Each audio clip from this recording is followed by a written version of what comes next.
দীপ্তবাবু বিয়ে করলে পরে আমি কেন কিছু বলবো? কোন অধিকারে বলবো? আমি তো ওনার কেউ নই।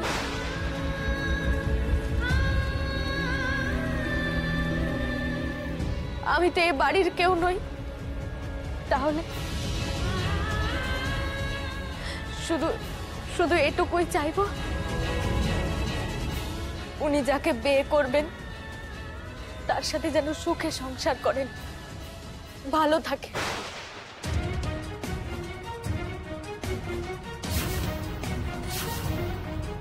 তাকে যেন ভয় পেয়ে না চলতে হয়, তার কাছ থেকে যেন মুক্তি না চাইতে হয়। ওনার যাকে পছন্দ, যেমন পছন্দ, উনি তাকেই বিয়ে করুন।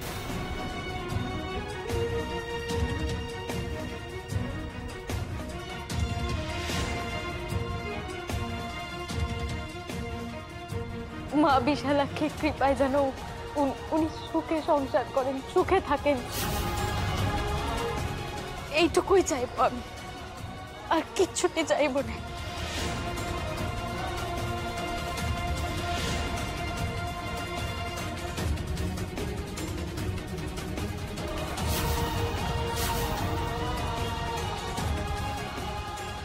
মাগো, তোমার নয়ন বলে দিল এত বড় কথা কেন? যার জন্য মরতেও ভয় পাইনি, সে যে এবার অন্য কারো হবে গো মা। তাই বলে দিলাম আমি তার কেউ হইনি, অন্য কারোর সাথে ওনার বিয়ে হলেও আমার একটুও দুঃখ হবে না। উনি তো এটাই শুনতে চেয়েছিলেন মা। এবার যদি উনি আমায় বাড়ির এক কোণে পড়ে থাকতে দেন।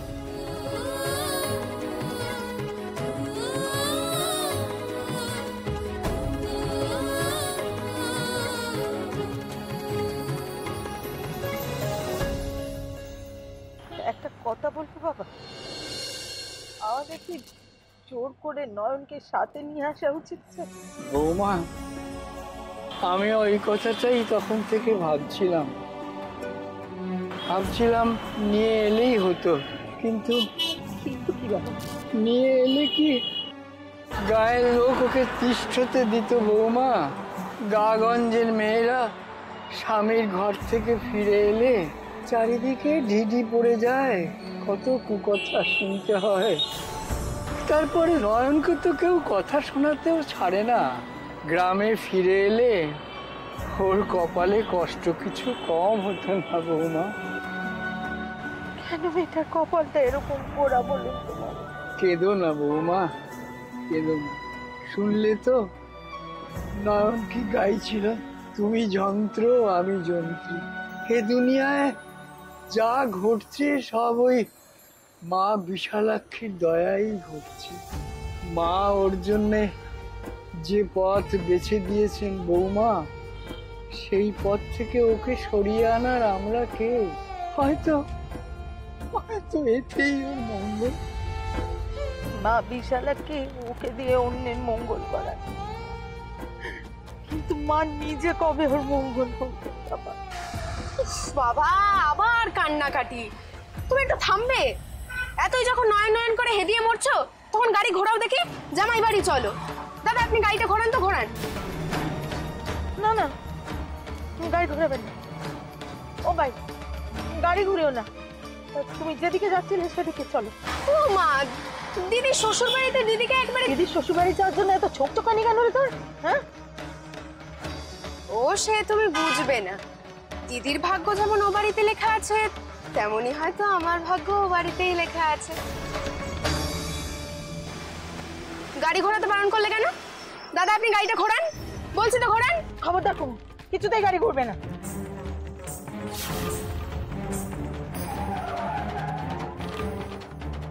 আপনারা ঠিক করে বলুন তো, গাড়ি ঘোরাবো না ঘোরাবো না? তবে আমি গাড়ি স্টার্ট করব। কি হচ্ছে কি কুমু? কেন তুই বারবার ওখানে যেতে চাইছিস? বুঝতে পারলেন না বাবা? ওই জামাইয়ের ভাইকে দেখার পর থেকে ওর নোলা শকশক করে উঠেছে। তুই কেমন মেরে? হ্যাঁ, কি করে ভাবছিস তুই এ কথা?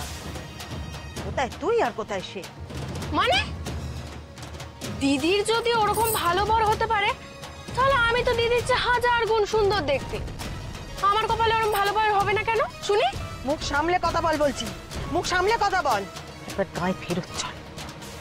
যে পাত্র হাতের সামনে পাবো তার সাথে যদি তোর বিয়ে না দিয়েছি তো আমার নাম হয়ে লোকেশই না।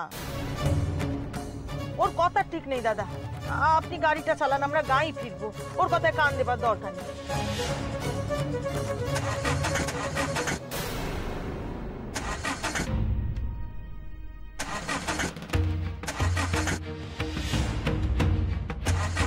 কি হলো ভাই, গাড়ি চালু হচ্ছে না কেন? কি করবো বুঝতে পারছি না তো, স্টার্ট নিচ্ছে না। মনে হয় গাড়ি বসে গেছে, মানে গাড়ি খারাপ হয়ে গেছে।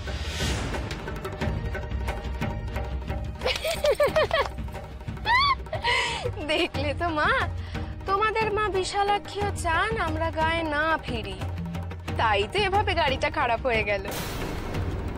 তুমি যাই বলো মা, আমার কপালে কিন্তু দিদির ওই দেওরটাই নাচছে।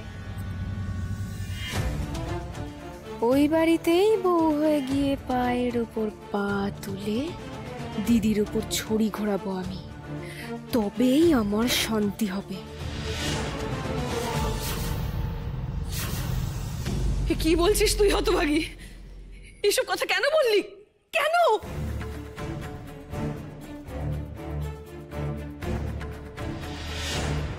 এই মেয়েটাকে একটু বিশ্বাস করি না আমি। যেগুলো বললো সেগুলো প্রমাণ রাখতে হবে, যাতে পরে না আবার অস্বীকার করে। তুমি যেটা বললে সেটা সত্যি বললে তো? বেশ, যদি তোমার কথা সত্যি হয় তাহলে তোমাকে এই বাড়িতে আমি কাজের লোক হিসেবে বহাল করব।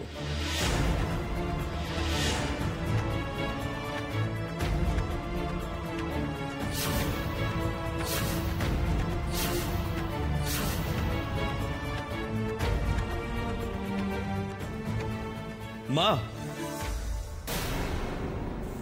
আমার একটা শর্ত আছে।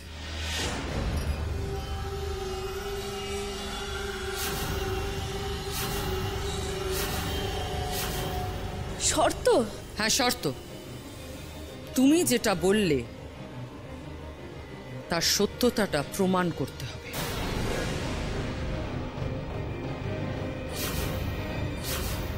আমার প্রমাণ চাই, প্রমাণ দাও। প্রমাণ? এর আবার প্রমাণ কি? ও তো বললো ও কোনো রকম বাধা টাধা দেবে না। প্রমাণ তো দিতেই হবে মাসিমা, নাহলে ওর মধ্যে একটা ফ্রডকে আমরা বিশ্বাস করবো কি করে?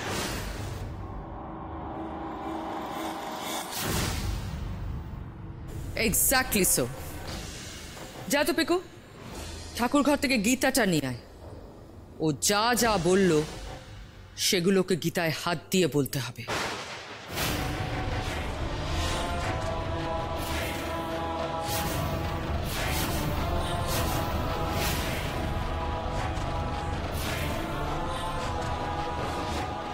মেয়েটাকে দিয়ে এতগুলো কথা বলিয়ে নিলে তাতেও তোমার শান্তি হলো না? এখন প্রমাণের জন্য গীতায় হাত রাখতে হবে? এমন পাষাণ মন হয় কি করে তোমার? আর কত যন্ত্রণা দেবে এই মেয়েটাকে তুমি?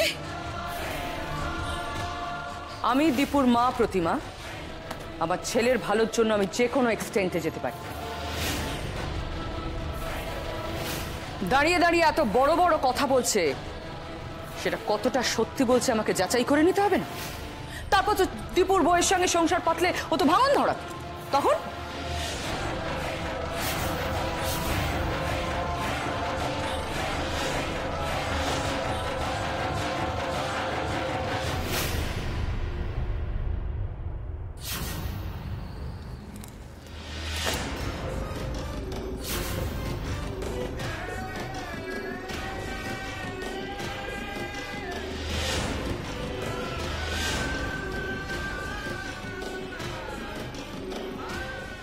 গীতায় হাত রেখে বলো, যেটা বলবে সত্যি বলবে, মিথ্যে বলবে না।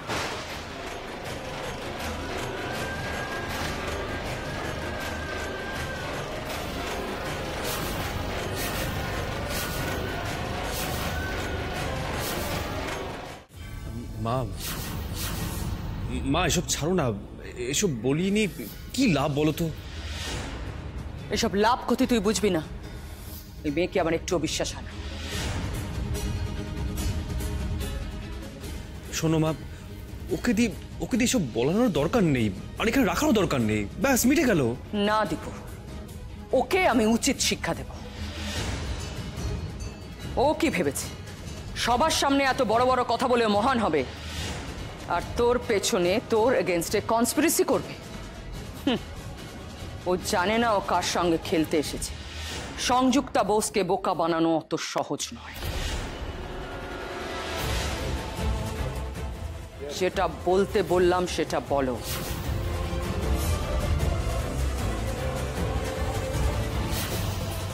কি হলো বলো? যা বলবো সত্যি বলবো, মিথ্যে বলবো না।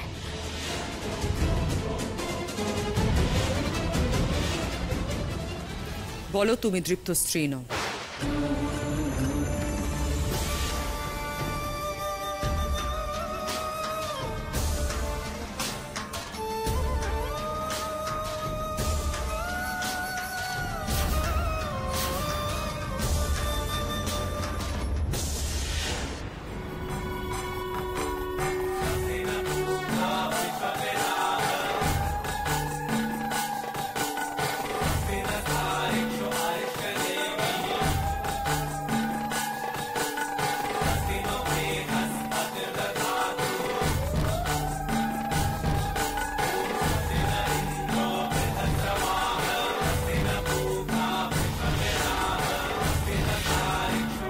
চুপ করে থেকো না নয়ন, দাঁড়িয়ে দাঁড়িয়ে তোমার মুখ দেখার সময় নেই আমার কাছে।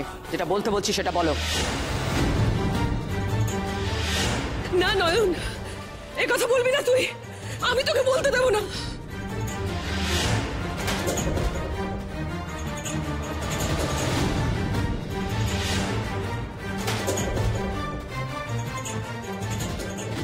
ওর হাতের রেখা বলছে যে ওর স্বামীকে বাঁচাতে গিয়ে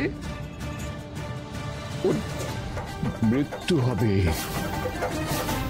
ত্রিনয়নীকে এই বাড়িতেই রাখতে হবে, তবে সেটা দীপ্তর বউ করে নয়। এবং তোমার বাড়ির লোকে তো বোঝাতে হবে যে ত্রিনয়নী এখানে কাজের লোক হিসেবেই থাকছে। নয়ন চুপ করো, ছোট বৌমা, বড় বৌমা যা বলছে ওকে বলতে বল।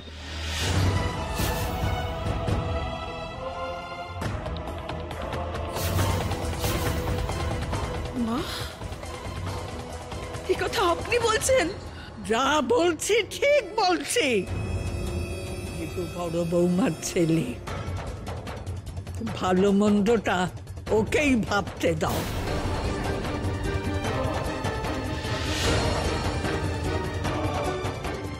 কি আপনারা সবাই কি পাথর হয়ে গেলেন? মেয়েটা আপনাদের কার কি ক্ষতি করেছে আমাকে একটু বলতে পারেন, যে ওর উপর এইভাবে শোধ তুলছেন আপনারা সবাই মিলে?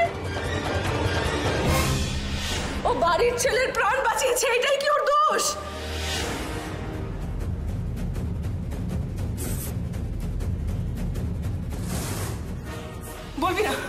বলবি না নয়ন, এমন কথা গীতা ছুঁয়ে তুই কখনো বলবি না।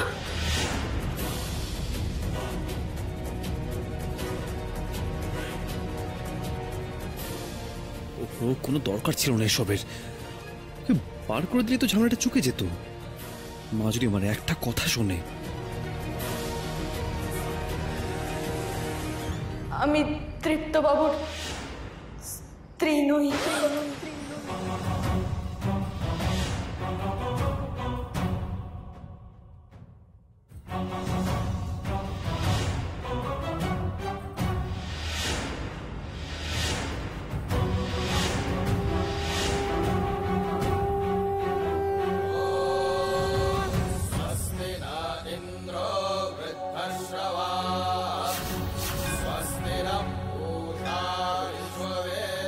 দেখছো কাকিমণি, তুমি এতবার করে বারণ করলে তবুও শুনলো না। সে গীতা ছুঁয়ে কথাটা বলেই দিল। বন্ধু দেখছি আমার চেয়ে বোকা কাকিমণি, ও কি বোঝে না যে ও দাদাভাই স্ত্রী? Can you please keep your mouth shut for a while? এখানে একটা জরুরি কাজ হচ্ছে। তোমার নাকি কান্নাটা বন্ধ করো, তোমার নাটক দেখার সময় নয় এটা।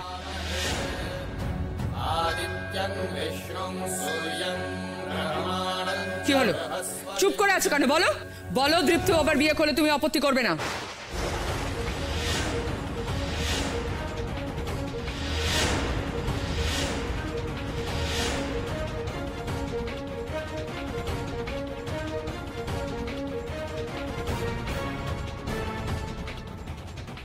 না না, আর একটা কথা বলবি না নয়ন, একটা কথা বলবি না তুই।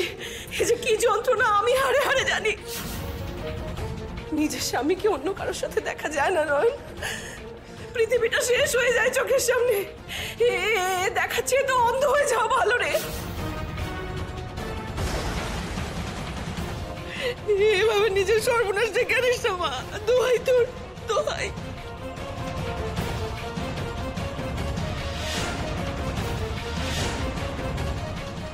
কেঁদো না কাকিমণি, আমায় যা বলতে বলা হয়েছে আমি বলবো, বলতে যে আমায় হবেই।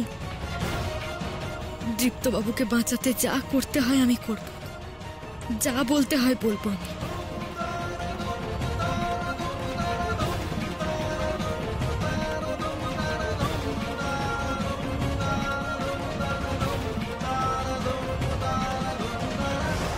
দীপ্তবাবু আবার বিয়ে করলে আমার কোনো আপত্তি নেই।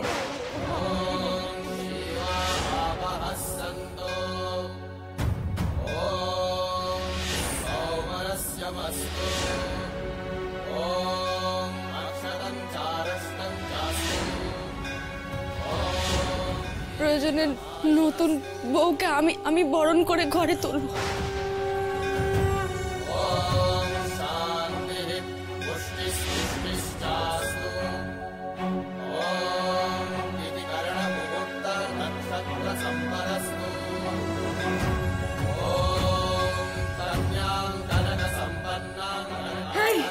এই মেয়ে, তুই কি পাগল হয়ে গেছিস? হ্যাঁ, নিজের মা বোনকে গ্রামের লোকের কুকথা থেকে বাঁচানোর জন্য তুই এতেও রাজি হয়ে গেলি।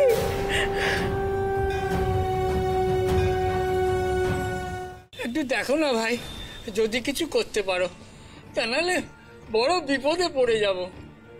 না, এ আমার কম্য নয়। গাড়ি ভালোই বিগড়েছে, এক পাও নড়বে না। ও বাবা, তাহলে কি হবে এখন? এই মাঝ রাস্তায় রাত দুপুরে গাড়ি যদি না চলে? দেখুন না, পথ চলতে কোনো গাড়ি যদি লিফট পান, মানে আপনাদের যদি পৌঁছে দেয়। সে কি কখনো হয় নাকি? ওদের গাড়ি আমাদের তুলবে কেন? হ্যাঁ তো। আরে বাবা, তুলবে তুলবে, আমি সিনেমায় দেখেছি গো। আমার মতো সুন্দর দেখতে মেয়েদের দেখে গাড়ি ঠিক থেমে যাবে। তুই বিপদ বাড়াস না বলছি। আমার কথা শোন, রাত দুপুরে সমস্ত রাস্তায় দাঁড়িয়ে থাকবি না। চল গাড়িতে চল, চল গাড়িতে চল বলছি। ওই গাড়িটাকে দাঁড় করাবো আমি। তুমি কথাটা শোন, সর্বনাশ বাড়াস। তুমি ছাড়ো তো, বলছি তো আমি সিনেমায় দেখেছি। দেখো না আমার মাঝ রাস্তায় গাড়িটাকে দাঁড় করে সাহায্য চাই।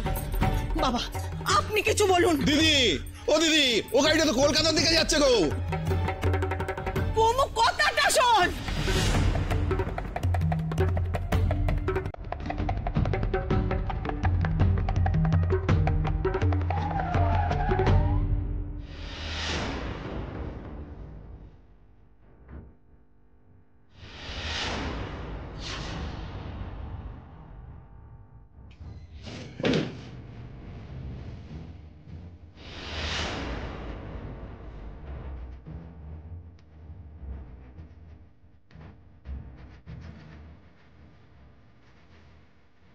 এই ছেলে, এই তুই এখনো চুপ করে থাকবি?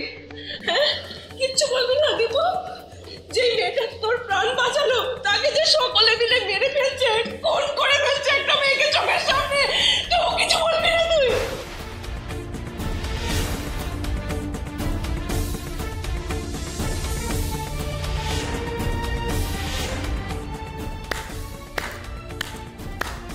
Wonderful. Indeed, what a wonderful speech, প্রতিমাদি। আপনি কত চেষ্টা করলেন আপনার সাংঘাতিক স্পিচটা দিয়ে দীপুকে ইন্সপায়ার করার জন্য, চার্জ আপ করার জন্য, তবুও কোনো লাভ হলো না। প্রতিমা ভুলে যাচ্ছে আমার মুখের ওপর দীপু কোনোদিন কোনো কথা বলে না, আর বলবেও না।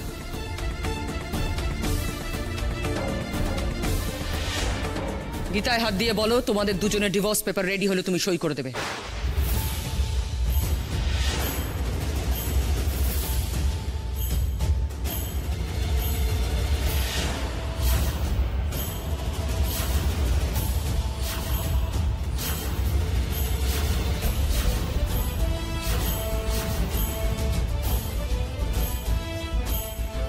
না না, ডিভোর্স তো হওয়া যাবে না।